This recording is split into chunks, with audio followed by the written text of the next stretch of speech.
Hi friends. ఇది taste అందరం ఒక్కసారి ఇద్దాం.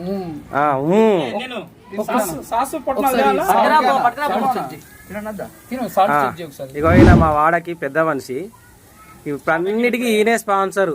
ఈ ఖర్చు అంతా ఇప్పుడు ఈయనదే. టేస్ట్ కూడా ఫస్ట్ ఆయనే చూసి చెప్తాడంట, ఉప్పు ఎట్లుంది, కారం ఎట్లుంది చూడన్నా.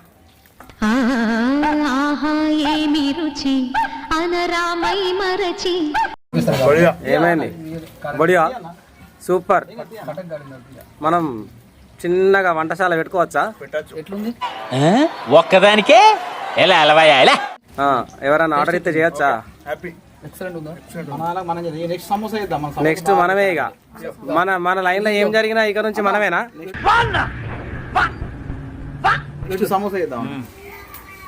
Okay right, super.